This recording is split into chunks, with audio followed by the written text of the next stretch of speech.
Salada Cultural.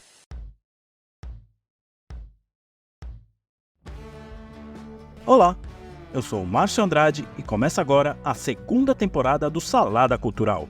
Podcast como você, que acompanhou a primeira temporada e os pocket episódios, sabe que abordo histórias e curiosidades da cultura, seja cinema, TV, música, literatura, quadrinhos ou a mistura disso tudo. Agradeço por acompanhar este humilde podcast e por gostar do conteúdo a ponto de voltar para essa nova leva de episódios. Mas antes de iniciar essa estreia de temporada, quero anunciar uma novidade. Agora, o Salada Cultural tem uma página de financiamento coletivo no Catarse. Isso mesmo. Então, caso queira contribuir com um valor simbólico, que demonstra que gosta do meu trabalho, é só acessar o site catarse.me/Salada Cultural. Acesse e faça sua contribuição, mas, é claro, só se você quiser, já que o fato de estar aqui já é um grande incentivo. Belezinha? Recado dado e vamos começar logo esse episódio.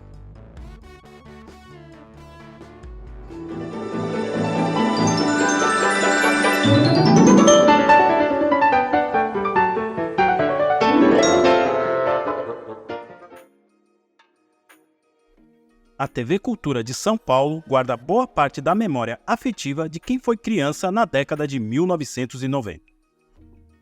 Sua programação voltada ao público infantil, sempre preocupada em apresentar produções com um lado educacional, mas sem deixar o entretenimento de lado, faz com que o aprendizado seja prático e inclusivo nas situações e brincadeiras que colocava em seus programas. Essa preocupação em levar conteúdo de qualidade fez aquela geração lembrar com muito carinho de tudo que passava naquele canal. Tomo como exemplo este que vos fala, que até hoje sabe a ordem dos programas exibidos em sua grade de programação naquela época. Tudo bem que o exemplo aqui é um nerd xiita, mas já dá uma base do quanto aquela programação é inesquecível. De obras 100% brasileiras como Castelo Rá-Tim-Bum, a produções estrangeiras como a série animada Doug, basta você citar qualquer lembrança relacionada a essas produções em qualquer rede social para receber em troca uma avalanche de comentários nostálgicos de quem viveu aquele período. Dentre tantas obras inesquecíveis, temos aquela que muitas crianças sonhadoras e inventivas se espelhavam: a série Mundo da Lua. Alô? Planeta Terra chamando! Planeta Terra chamando! Alô?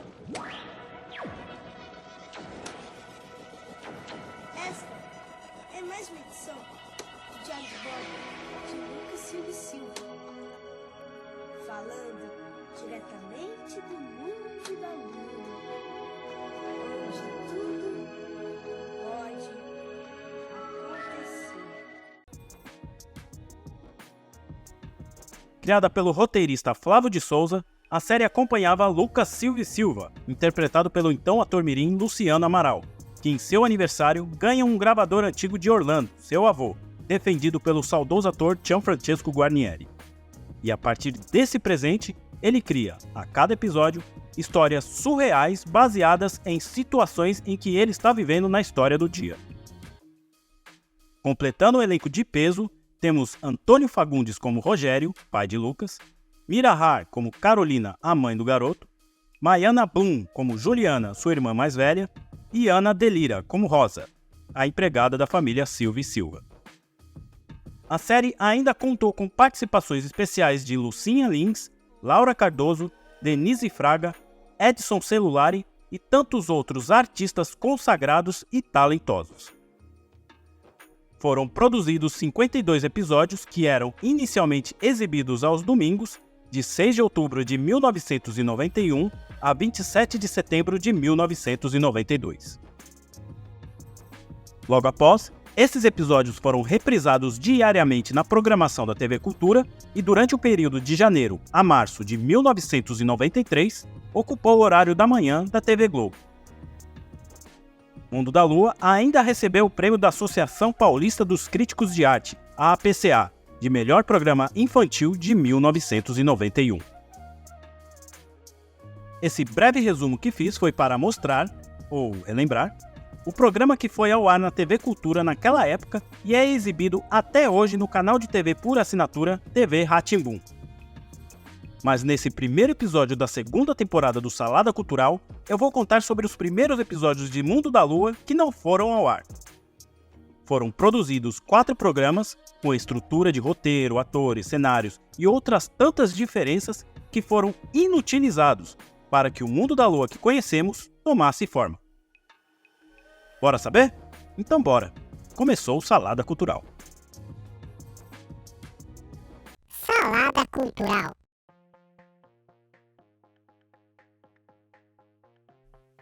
Flávio de Souza, o criador do Mundo da Lua, iniciou sua carreira artística no grupo de teatro Podminoga Studio, no final da década de 1970, que, dentre seus integrantes, tinha também o ator Carlos Moreno, hoje mais conhecido como garoto propaganda do comercial da Bombril. Após seu casamento com a também integrante do grupo Podminoga Studio, a atriz Mira Har, e o nascimento de seu primeiro filho, Flávio começou a fazer textos para a revista Recreio, da editora Abril. Um dos textos que criou deu origem à peça infantil Vida de Cachorro, que também virou um livro. Seu trabalho nessa peça e nos textos que entregava para a revista Recreio fez ele ser convidado a fazer parte da equipe criativa do programa Catavento, voltado para crianças da pré-escola e exibido na TV Cultura em 1985. A partir desse programa, Flávio fez parte de outras atrações infantis do canal. Quando ele fazia parte da criação e roteiro do programa Rá-Tim-Bum, que estreou na TV Cultura no início de 1990, Flávio rabiscou a ideia do programa que viria a ser O Mundo da Lua. Segundo Cláudia Dalla Verde, autora e uma das roteiristas do futuro programa, inicialmente ele teve a ideia de fazer uma série semelhante ao programa Chaves, com adultos interpretando crianças, ideia essa que logo foi descartada. Flávio havia pensado em um seriado sobre uma família de classe média de São Paulo, vivendo situações do cotidiano sob o ponto de vista de uma criança com muita imaginação. Em entrevista para o jornal Folha de São Paulo em 2021, ele disse que o personagem Lucas Silva e Silva era uma mistura dele com seu filho Lucas, que na época tinha a mesma idade do personagem. Com a ideia bem estruturada, Flávio apresentou a proposta para os diretores da TV Cultura, que foi aceita rapidamente, que causou a surpresa do autor, e coincidiu com a renovação do patrocínio que a emissora havia firmado com a Federação das Indústrias do Estado de São Paulo, a Fiesp, que viabilizou a produção da série. Com o sinal verde da produção, Flávio começou a escalação dos roteiristas, que contava, além dele, com nomes como Tatiana Belling, Fernando Bonassi, Beth Carmona, Ricardo Gouveia, a já citada Cláudia Dalla Verde, Fernanda Pompeu, Marcos Weinstock e Roberto Vignati, sendo que este também dirigia os episódios. Para compor o elenco, graças ao orçamento considerado gordo para os padrões da TV Cultura, a produção pensou em nomes consagrados para interpretar os membros adultos da família. Para isso, o Canal Educativo de São Paulo fez um acordo com a TV Globo, que cedeu alguns atores de seu casting e, em troca, acertou a exibição da série em sua programação após a apresentação inédita na grade da TV Cultura, o que de fato ocorreu no ano de 1993, como comentei no início desse episódio. Para o pai da família Silva e Silva, chamaram o consagrado ator Antônio Fagundes. Nessa mesma época, ele iria dividir seu tempo, coincidentemente, com 2 produções que continham mundo no título: a série Mundo da Lua e a novela das 8 da Globo, O Dono do Mundo. As semelhanças paravam por aí, porque enquanto a produção da TV Cultura ele foi um pai gente fina, na novela Global ele fez papel de um mau caráter de marca maior. A mãe de Lucas ficou a cargo de Mira Har, então esposa de Flávio de Souza. Maiana Blum como Juliana, a irmã do protagonista, e Ana Delira como a empregada Rosa, sendo que essa escalação é a mesma que se seguiu nesses primeiros episódios que ninguém viu e naqueles que foram ao ar e todo mundo conhece. Nessa primeira versão, a diferença de elenco acontece com os avós de Lucas Silva e Silva. A atriz Etty Fraser foi escalada para ser Ivone, a avó materna de Lucas, enquanto o avô paterno foi interpretado por outro ator que, infelizmente, após muito pesquisar, o apresentador deste humilde podcast que vos fala não conseguiu as informações sobre o nome do profissional. Então aqui cabe primeiramente meu pedido de desculpas por não levar essa informação completa a você, fiel ouvinte e seguidor do Salada Cultural.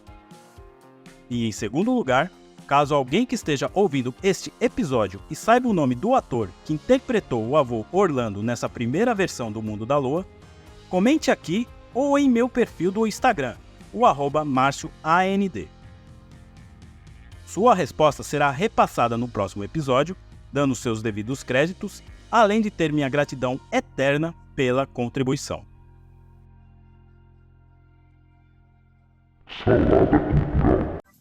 Somos os Big Bad Boys, todas as minas gostam de nós. Somos os Big Bad Boys, todas as minas gostam de nós.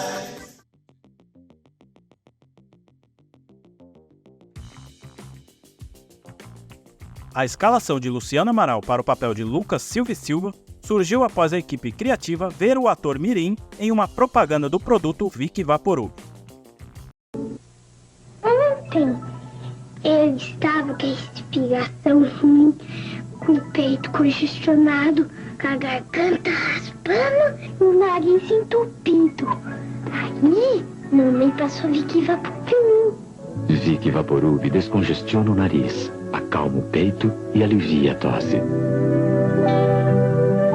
Mãe, já acabei! Vick Vaporub.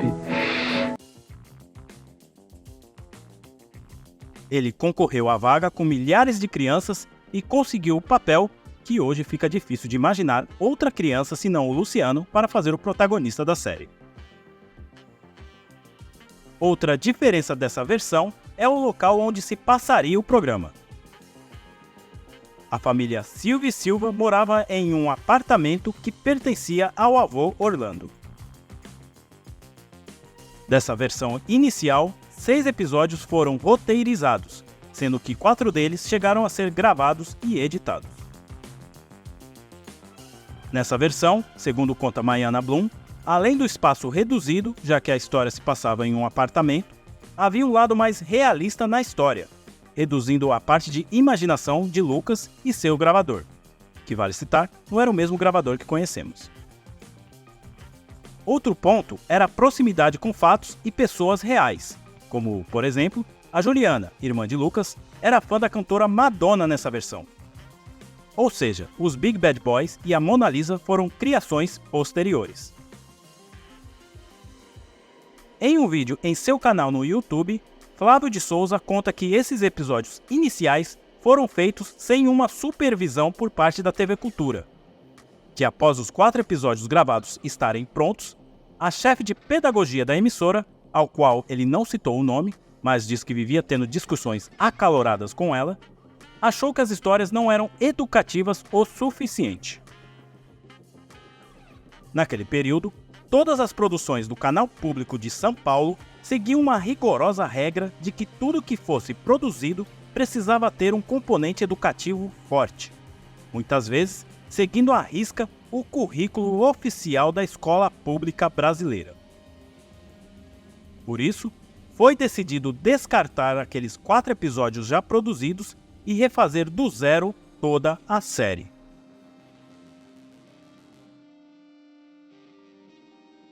Salada Cultural. Vem curtir o mundo da lua, e o mundo tão brilhante. Vem curtir o mundo da lua.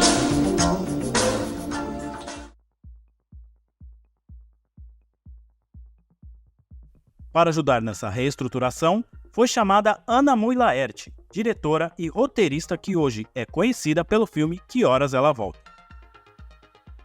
Ana organizou o esqueleto dos episódios como nós conhecemos hoje, com a apresentação do tema do episódio, seu andamento, a parte em que Lucas faz uso do gravador para ativar sua imaginação baseada no tema da semana e sua conclusão, já de volta à realidade.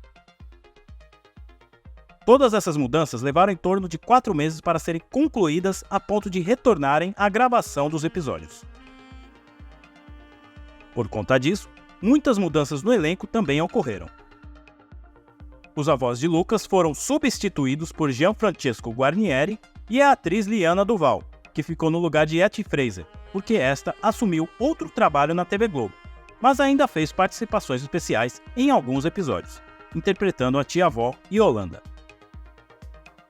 Antônio Fagundes diminuiu seus dias de gravação, porque estava dividindo o tempo entre a série da Cultura e a novela da Globo, o que fez ele manter o seu bigode cultivado para a produção global. Outra mudança que precisou ser feita às pressas foi a gravidez de Carolina, mãe de Lucas e Juliana. Na verdade, a atriz Mira Har e o autor Flávio de Souza haviam descoberto a gravidez durante o processo de reestruturação da série. Com isso, foi criada a trama paralela da gestação da personagem, que durou a série toda, culminando no nascimento do novo membro da família Silva e Silva no penúltimo episódio. Decidiram também trocar o cenário das histórias, que passou do apartamento pequeno para uma casa maior, sendo que essa casa se tornou propriedade dos pais de Lucas, tendo o avô Orlando dividindo o quarto com seu neto sonhador. Houve mudança até no gravador que Lucas usa para gravar suas histórias. A primeira versão era um gravador simples, na cor preta. Já o que se tornou um componente dos mais lembrados por quem assistiu a série é um modelo importado da Itália, chamado Geloso, que foi adaptado pela produção do programa para que tivesse as luzes piscantes dos botões. Salada cultural.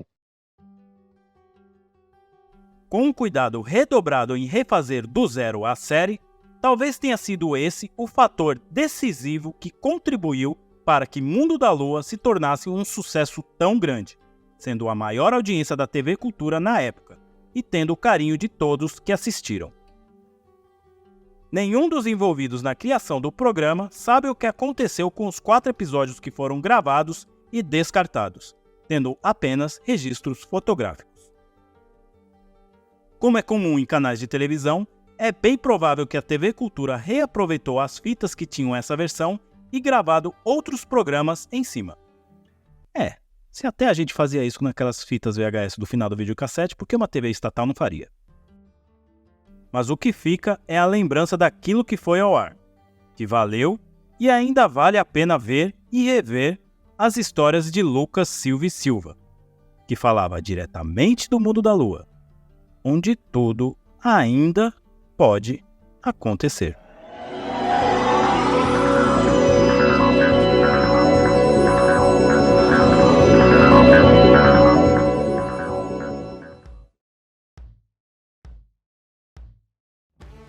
O primeiro episódio da segunda temporada do Salada Cultural fica por aqui. Este podcast tem pesquisa, roteiro, produção, edição e apresentação deste que vos fala, Márcio Andrade. Pode me chamar no Instagram, no @MárcioAND, para falar sobre os episódios, sugerir temas ou correções. Quer participar do financiamento coletivo do podcast? Então acesse catarse.me/saladacultural. Muito obrigado e até o próximo episódio.